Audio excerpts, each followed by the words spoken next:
اللہ اللہ اللہ اللہ اللہ۔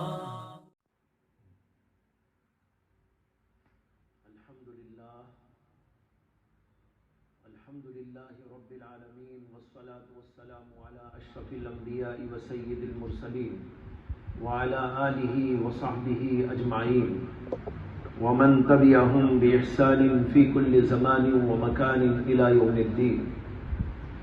أما بعد فأعوذ بالله من الشيطان الرجيم. بسم الله الرحمن الرحيم.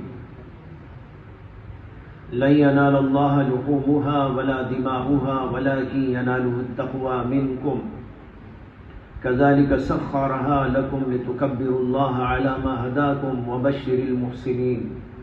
صدق الله مولانا العظيم. بزرگان محترم، اسلام نے دنیا میں آ کر جو سب سے بڑا اور نمایاں کارنامہ انجام دیا ہے وہ یہ ہے کہ اللہ تعالیٰ سے انسان کے ٹوٹے ہوئے رشتے کو جوڑا ہے۔ لوگوں نے اپنی جہالت اور شیطانی شرارت کے زیر اثر اپنے خالق اور مالک کو سراسر فراموش کر دیا تھا اور باطل اور جھوٹے خداؤں سے اپنا رشتہ قائم کر لیا تھا۔ اسلام نے حضرات انبیاء اکرام علیہم السلام کے ذریعے لوگوں کو اس گمراہی اور ضلالت سے نکالا اور ان کا رشتہ اپنے مالک اور خالق سے جوڑ دیا، اور اس کے لیے جو طریقہ کار استعمال کیا گیا وہ تھا اللہ کی عبادت، اللہ کی توحید کی طرف دعوت، اللہ کی عبادت کے لیے لوگوں کو سمجھانا اور ان کے دلوں کے اندر اللہ سے تعلق پیدا کرنا۔ کبھی اللہ تبارک و تعالیٰ نے نماز مشروع فرمائی تاکہ بندوں کا رشتہ اللہ سے، مالک سے، خالق سے جڑ جائے، تو کبھی زکوٰۃ کی فرضیت کا اعلان کیا گیا اور حج بیت اللہ کا نظام بتایا گیا، روزہ رکھ کر اللہ کو راضی کرنے کا طریقہ مشروع کیا گیا۔ یہ سب عبادتیں دراصل بندوں کے اس رشتے کو اللہ سے مضبوط کرنے کے لیے اور اللہ سے جوڑنے کے لیے اللہ نے مشروع فرمائی، جو رشتہ کہ بندوں نے اپنے خالق سے، مالک سے توڑ لیا، اور اسی سلسلے کی ایک عبادت ہے جس کا نام ہے قربانی۔ اب قربانی کے ایام قریب آنے والے ہیں، لیکن بہت سارے لوگ یہ تو نہیں جانتے کہ قربانی کی اصل کیا ہے، قربانی کی حقیقت کیا ہے، قربانی کا فلسفہ کیا ہے، قربانی کی مشروعیت کے اندر حکمت اور مصلحت کیا ہے۔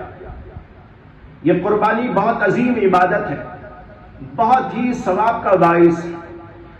حدیث کے اندر آتا ہے، حضرت زید بن ارقم رضی اللہ تعالی عنہ روایت کرتے ہیں کہ حضرات صحابہ نے نبی اکرم صلی اللہ علیہ وسلم سے سوال کیا اور عرض کیا کہ یا رسول اللہ، قربانی کیا ہے؟ آپ نے فرمایا، سنت ابیکم ابراہیم، تمہارے باپ حضرت سیدنا ابراہیم علیہ السلام کی سنت ہے۔ حضرات صحابہ نے عرض کیا کہ یا رسول اللہ، اگر ہم اس کو کریں تو اس سے ہمیں کیا ملے گا؟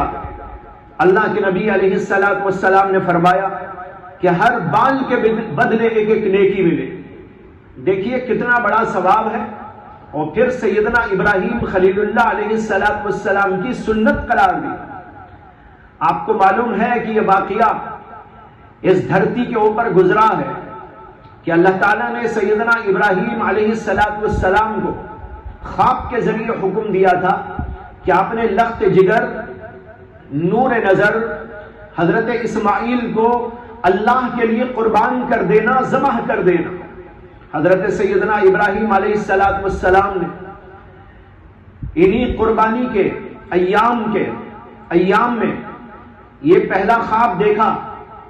اس کے بعد اٹھ کر انہوں نے 100 اونٹوں کو اللہ کے نام پر قربان کر، لیکن دوسرے دن خواب دیکھتے ہیں اور وہی خواب کہ اللہ کا حکم آتا ہے، آپ سے خواب کے اندر کہا جاتا ہے کہ اٹھو اور اپنے نور نظر لخت جگر اسماعیل کو اللہ کے نام پر قربان کر دو۔ ابراہیم علیہ السلام نے پھر 100 اونٹ اللہ کے لیے قربان کیے، لیکن تیسرے دن بھی خواب دیکھا اور وہی خواب دیکھا۔ اس لیے حضرت ابراہیم علیہ السلام نے سوچا کہ شاید اللہ کی مراد یہ نہیں ہے کہ میں صرف جانوروں کو اللہ کے لیے قربان کر دوں، بلکہ اللہ کا منشا یہ ہے کہ میں اپنے نور نظر لخت جگر اسماعیل ہی کو قربان کر دوں اور اللہ کے نام پر قربان کر دوں۔ انہوں نے اپنے بیٹے سے کہا، یا بنیا انی ارا فی المنام انی اذبحک فانظر ماذا تری، بیٹا میں نے تجھ کو خواب کے اندر ذبح کرتے دیکھا ہے، اللہ کے نام پر قربان کرتے دیکھا ہے، بیٹا بتا تیری کیا رائے؟ بیٹا تھا ابراہیم کا بیٹا، خلیل اللہ کا بیٹا، خاندان نبوت کا پروردہ بیٹا۔ حضرت اسماعیل علیہ السلام نے اس کے جواب کے اندر فرمایا، یا ابتی افعل ما تؤمر، ابا جی وہ کام آپ کیجئے جس کا آپ کو حکم دیا گیا، اور آپ مجھے انشاءاللہ صبر کرنے والوں میں سے پائے، ستجدنی انشاءاللہ من الصابرین۔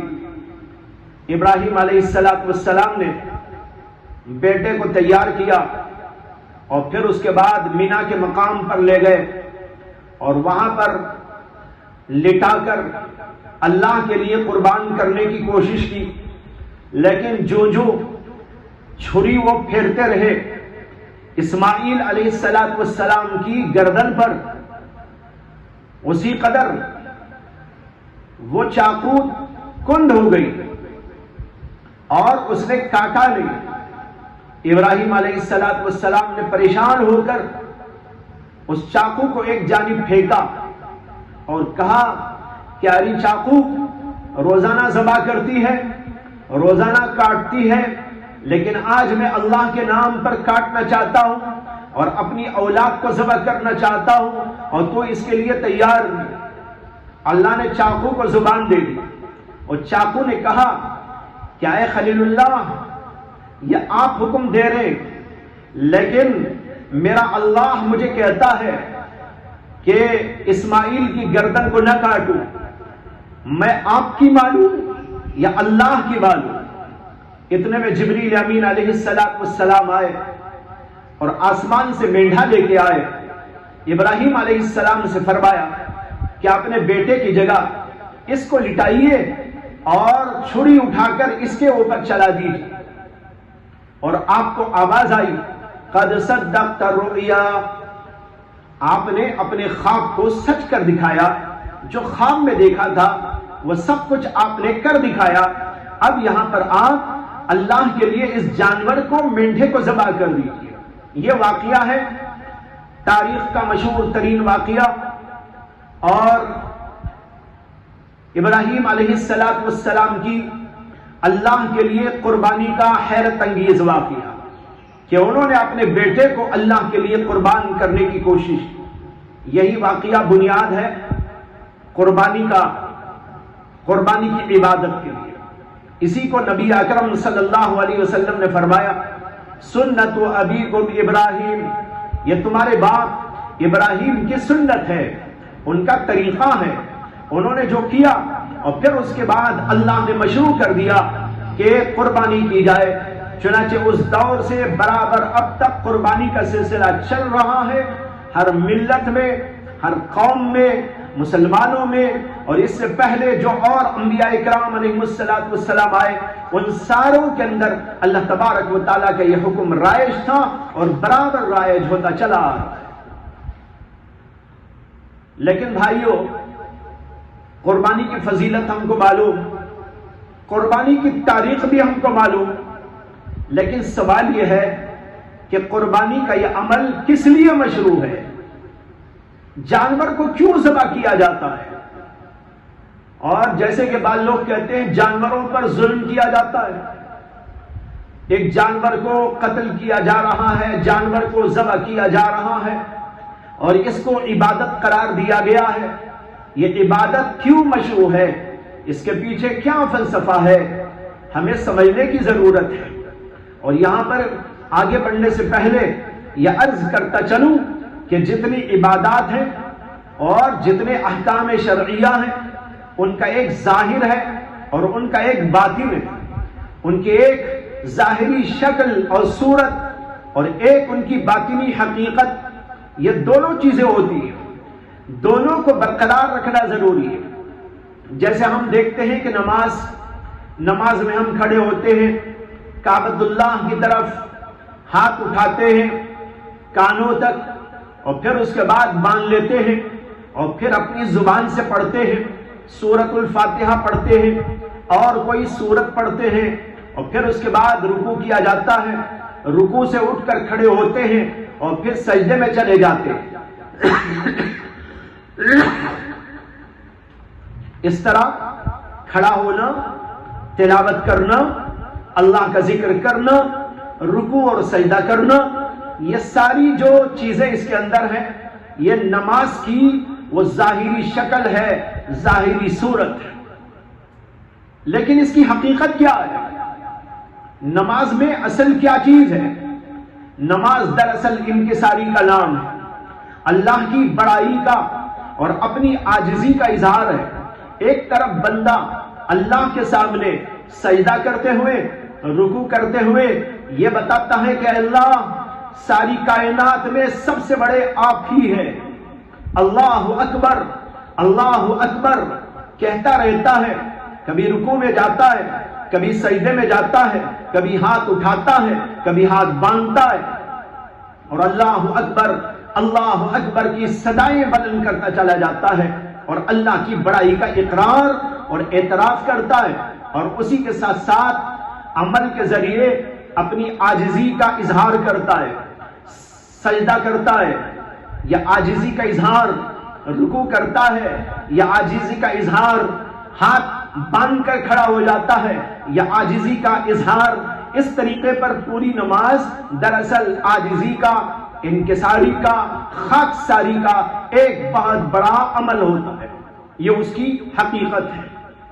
اسی طرح ہم روزہ رکھتے ہیں یا حج کرتے ہیں، حج کی ایک ظاہری شکل ہے، ظاہری ارکان ہے۔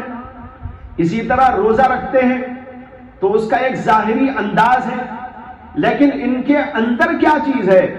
ان کے اندر ہے اللہ کی محبت اور اللہ کا عشق۔ ایک بندہ اللہ کی محبت میں کھانا اور پینا، لذات اور خواہشات کو ترک کر دیتا ہے اور کہتا ہے کہ اللہ، تیری محبت نے مجھ کو چور کر دیا ہے، تیری محبت میں میں سرشار ہو گیا ہوں، اس لیے آپ اگر کہتے ہیں کھانا نہ کھاؤ مجھے منظور ہے، اگر آپ کہتے ہیں پانی نہ پیو مجھے منظور ہے، آپ کہتے ہیں بیوی کے پاس نہ جاؤ مجھے منظور ہے، میں تو آپ کی طرف دیکھتا ہوں، دنیا کی کسی چیز کی مجھے کوئی چاہت نہیں، میرے دل میں اگر چاہت ہے تو وہ آپ کی چاہت ہے۔ یہی حال حج کا ہوتا ہے۔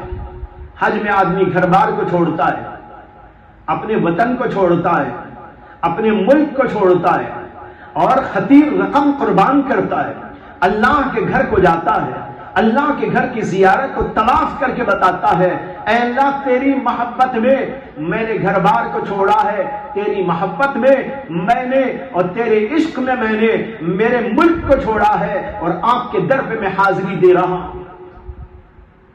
یہ چیزیں اس کی بنیاد اور اصل ہیں، اس کی ظاہری شکلیں بھی ہیں، وہ بھی مطلوب، جو اس کے اندر حقیقت ہے وہ بھی مطلوب۔ اسی طرح ہم کو دیکھنا چاہیے کہ قربانی کیوں کی جاتی ہے۔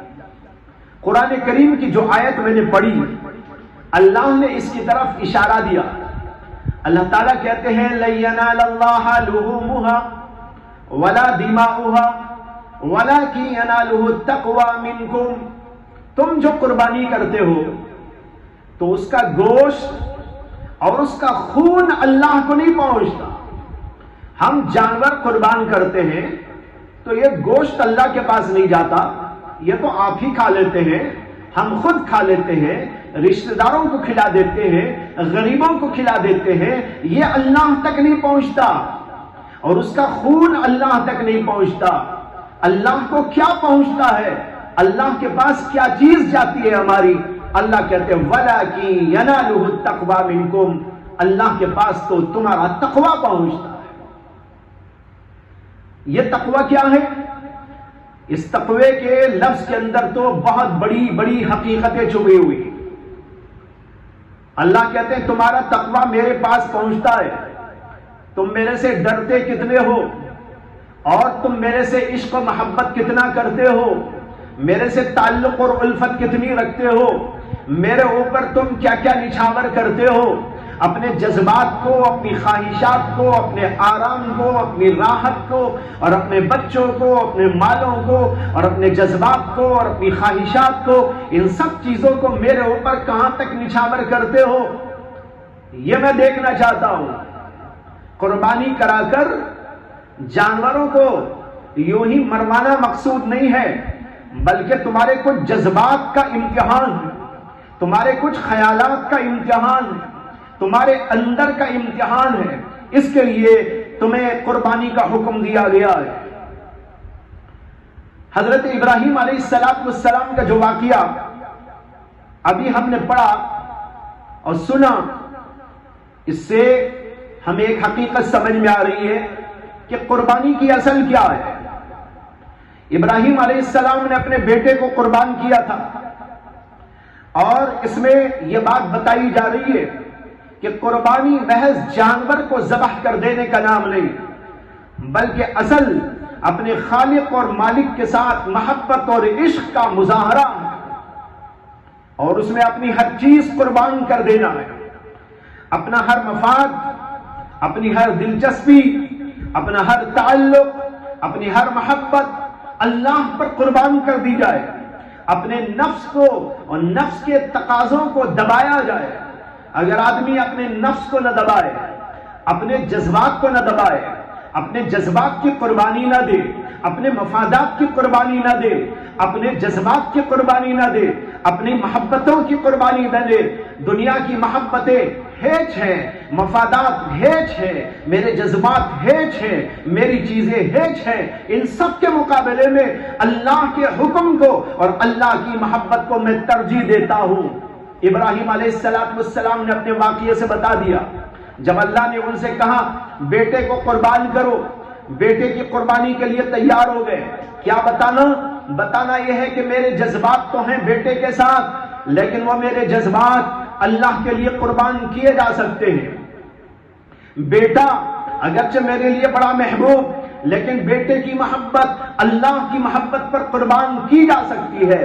بیٹے کا کوئی مفاد میرے سے متعلق یا میرا اس سے متعلق ہو سکتا ہے، لیکن وہ ہر مفاد اللہ کے لیے قربان کیا جا سکتا ہے۔ یہ ہے وہ اصل حقیقت جس کو اس واقعے نے ظاہر کر دیا اور ہم کو اور آپ کو بتایا گیا۔ یہ ہے اصل حقیقت، یہ اللہ کے پاس پہنچتا ہے۔ تمہاری محبت پہنچتی ہے اللہ کے ساتھ، تمہارے جذبات جو اللہ کے متعلق ہیں وہ پہنچتے ہیں اللہ کے پاس، اور یہ بات پہنچتی ہے کہ تم اللہ کے لیے کہاں تک ہر چیز کو قربان کرنے کے لیے تیار ہو، اپنی اولاد کو، اپنے نفس کو، اپنی بیویوں کو، اپنی ہر چیز کو اللہ کا نام آ جائے اور اللہ کی محبت کا سلسلہ آ جائے تو وہاں پر ہر محبت اللہ کی محبت پر قربان کی جا سکتی ہے۔ یہ ہے جس کے لیے قربانی کا عمل مشروع کیا گیا ہے، اور اسی کا ذکر قرآن کریم کی ایک آیت کے اندر ہے، اور یہ آیت اس وقت پڑھنا مستحب ہے جب جانوروں کو قربان کیا جاتا ہے۔ جانوروں کی قربانی کے موقع پر مستحب ہے کہ یہ آیت پڑھی جائے، ان صلاتی و نسکی و محیای و مماتی للہ رب العالمین۔ میری نماز، میرا حج، میرا جینا اور میرا مرنا یہ سب کچھ اللہ کے لیے، میری زندگی میں اللہ پر قربان کرتا ہوں، میرے اعمال میں اللہ کے لیے کرتا ہوں، میری نماز اللہ کے لیے، میرا حج اللہ کے لیے، میری قربانی اللہ کے لیے، میرا جینا اور مرنا سب اللہ کے لیے۔ اس سے آپ کو اور ہم کو یہ بات واضح طور پر سمجھ میں آ گئی کہ اللہ کیا چاہتے ہیں قربانی سے۔ قربانی سے ایک طرف اللہ یہ چاہتے ہیں کہ میری محبت غالب تمہارے اندر ہونی چاہیے، اور دوسرے اللہ یہ چاہتے ہیں دنیا کی تمام محبتیں مغلوب ہونی چاہیے، یہاں تک کہ تمہارے نفسانی جذبات اور خواہشات اور خود تمہارا نفس وہ تمہارے نزدیک کوئی حیثیت نہ رکھتا ہو اللہ کی محبت کے مقابلے میں۔ لہذا اللہ کی محبت سامنے آ جائے تو پھر ہر چیز کو تم قربان کرنے کے لیے تیار ہو جاؤ۔ جو آدمی یہ کرے گا تو اس کی زندگی کے اندر ایک عجیب انقلاب پیدا ہو جائے، جس کے اندر یہ نیک جذبہ اور یہ مقدس جذبہ اللہ پر قربان ہونے کا، اللہ کے لیے ہر چیز قربان کرنے کا، یہ تو ایک علامت ہے۔ قربانی جو جانوروں کی دی جاتی ہے ایک علامت کے طور پر دی جاتی ہے۔ مقصد کیا ہے؟ تمہارا جذبہ ایسا بناؤ، تمہارے اندر دل ایسا بناؤ، تمہارے اندر ایسے جذبات ہونے چاہیے، یہ مقدس جذبہ تمہارے دلوں کے اندر مجزن ہونا چاہیے کہ میں ہر چیز کو اللہ کے لیے قربان کرنے کے لیے تیار ہوں۔ اگر اللہ میرے نفس کا مطالبہ کرے میں نفس دینے کے لیے تیار ہوں، میرے بیٹوں کو مانگے میں بیٹوں کو دینے کے لیے تیار ہوں، میرا مال مانگے میں مال دینے کے لیے تیار ہوں، میری خواہشات مانگے تو میں خواہشات کو قربان کرنے کے لیے تیار ہوں۔ بھائیوں، جو آدمی یہ نیک جذبہ اپنے دل کے اندر پروان چڑھاتا ہے اس کا حال تو کچھ اور ہوتا ہے، وہ کبھی نفس کی پیروی نہیں کر سکتا۔ جو اللہ کے لیے قربان ہونے تیار، کیا وہ نفس کی باتوں پہ چلے گا، نفس کی خواہشات پر چلے گا، شیطان کے نقش قدم پر چلے گا، یا کسی گمراہ آدمی کی اتباع کرے گا؟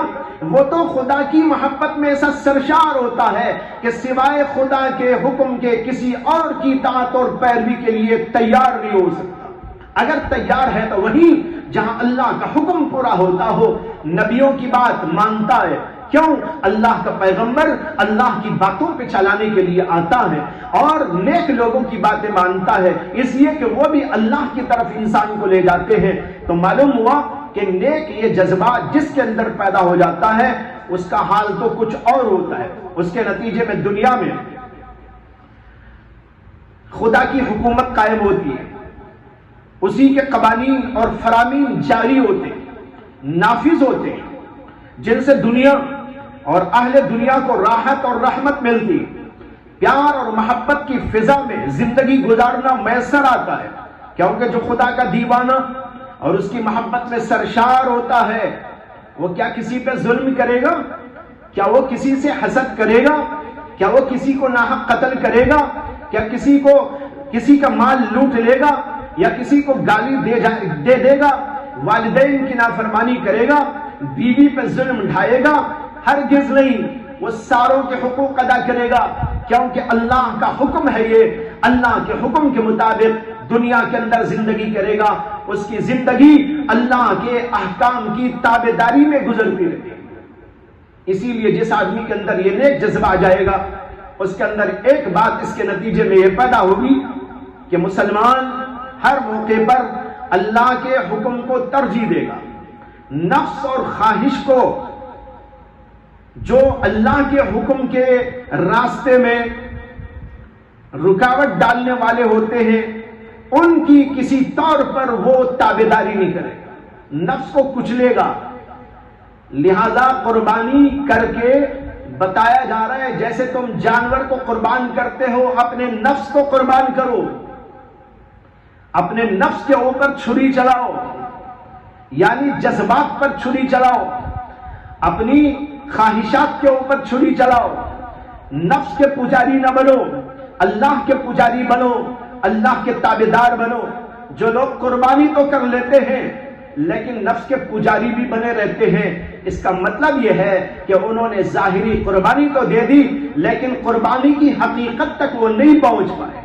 اس لیے قربانی کرنے والا سب سے پہلے اللہ کی محبت میں اپنے نفس کو کچلتا ہے، اپنے نفس کو مجاہدے میں ڈالتا ہے، نمازوں کی پابندی کے لیے تیار ہوتا ہے۔ کیوں؟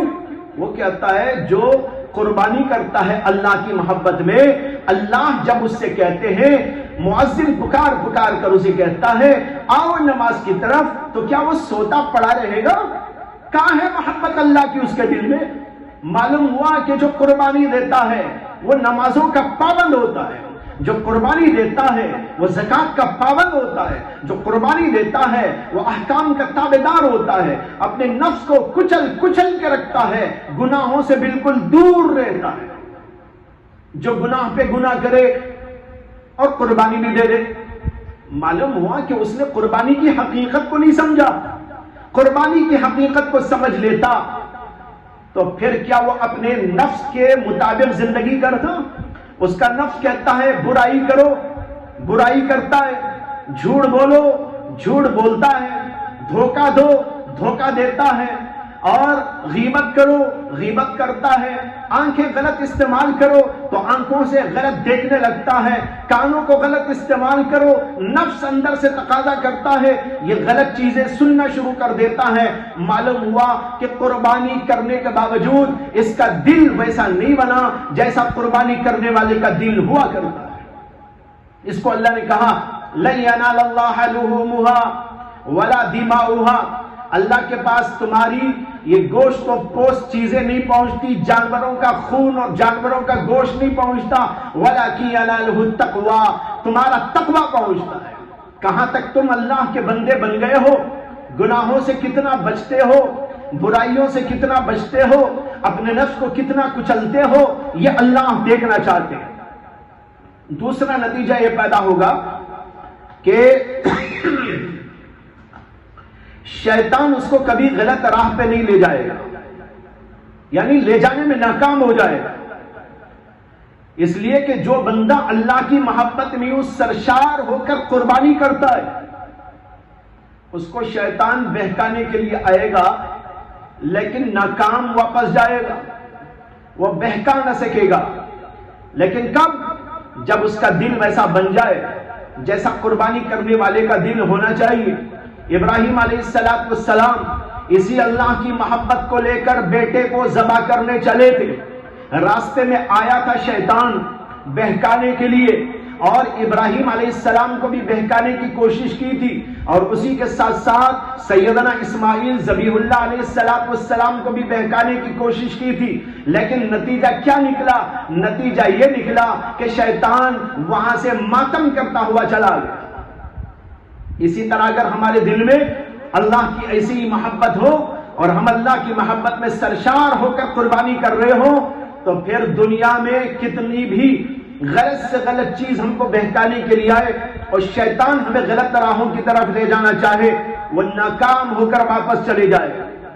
اور تیسرا نتیجہ قربانی کی حقیقت کو پانے والوں کے میں یہ پیدا ہوگا کہ ان کا معاشرہ، مسلمانوں کا معاشرہ بڑا پاکیزہ، اس کے افراد اور اس کی جماعتیں اور اس کے طبقات بہت ہی بہترین انداز پر زندگی گزارے، ان کے اندر پیار ہوگا، محبت ہوگی، اتفاق اور اتحاد ہوگا، اس لیے کہ سب اللہ کے احکام ہیں۔ اللہ کے بندے جب اللہ سے پیار کرتے ہیں تو اللہ کی مخلوق سے بھی پیار کرتے ہیں۔ جب وہ اللہ کی محبت میں چور اور سرشار ہو کر اللہ کے لیے قربانی دیتے ہیں، مطلب یہ ہے کہ اللہ میں آپ کے لیے ہر چیز قربان کرنے تیار ہوں، لہذا اس کے اندر نہ کینہ ہوگا، نہ اختلاف ہوگا، نہ کسی سے کدورت ہوگی، نہ کسی سے دشمنی ہوگی، اللہ کے کنبے سے محبت پیدا ہوگی، اور خاص طور پر اہل اسلام سے محبت ہوگی۔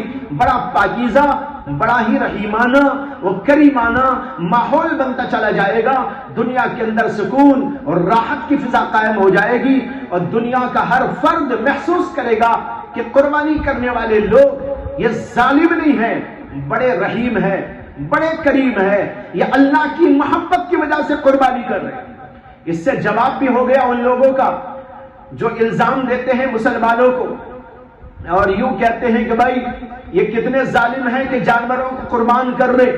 ان کو بتا دو اور میں بتاؤں کہ قربانی کرنے والا جانوروں کو اس لیے ذبح کرتا ہے وہ اللہ کی محبت میں سرشار اور چور ہوتا ہے۔ جو اللہ کی محبت والا ہو وہ اللہ کی مخلوق سے محبت کرتا ہے، یہ اللہ کے حکم کی وجہ سے اس نے کیا ہے اور اللہ کے حکم کے مطابق وہ یہ عمل کر کے بتا رہا ہے میں اللہ کا تابعدار، میں اللہ کا پجاری، میں اللہ کا ماننے والا، میں اللہ کے حکم پر چلنے والا، اور جو کچھ اللہ مجھے کہتے ہیں اس کو زندہ کرنے والا ہوں۔ اس کے لیے وہ قربانی کر کے یہ عمل بتاتا ہے۔ یہ چند نتائج نکلتے ہیں جب آدمی حقیقی معنی میں قربانی کرتا ہے، اور حقیقی معنی میں اگر قربانی نہ ہو، اس کا فلسفہ ہم نہ سمجھے، اس کی حکمت اور اس کی حقیقت ہم نہ سمجھے تو بس بھائی قربانی تو ہو جائے گی لیکن جہاں دل بننا ہے وہاں دل نہ بنے گا، جیسا دل بننا ہے ویسا دل نہ بنے گا، نتیجہ ہوگا کہ ہم جہاں تھے وہی رہیں گے۔ اس لیے ہم نماز پڑھیں تو بھی، زکوٰۃ دیں تب بھی، حج کریں تو بھی اور قربانی کریں تو اس وقت بھی ہم سب کو یہ سوچنا ہے کہ ان سارے اعمال میں اس کی حقیقت کیا ہے، اس کی حکمت کیا ہے، اس کی مصلحت کیا ہے، اور پھر اس کے مطابق اپنے دل کو بنانے کی کوشش کرنا چاہیے۔ ظاہری اعمال کو بھی اختیار کرنا ہے اور اس کے ساتھ اس کے اندر کی باطنی حقیقت کو پانے کی کوشش کرنا ہے۔ جو آدمی اس طرح کرے گا وہ قربانی کی اور دیگر عبادات کی اصلی حقیقت کو اور کیفیت کو پائے گا اور اس کی زندگی کے اندر انقلاب پیدا ہوگا۔ اللہ نے اسی کو کہا لَن يَنَالَ اللَّهَ لُحُومُهَا وَلَا دِمَاؤُهَا وَلَٰكِن يَنَالُهُ التَّقْوَىٰ مِنكُمْ۔ اللہ مجھے بھی آپ کو بھی قربانی کے اس عمل سے اس حقیقت تک پہنچنے کی توفیق عطا فرمائے۔ وآخر دعوانا ان الحمد للہ رب العالمین۔ شكرا يا ربي شكرا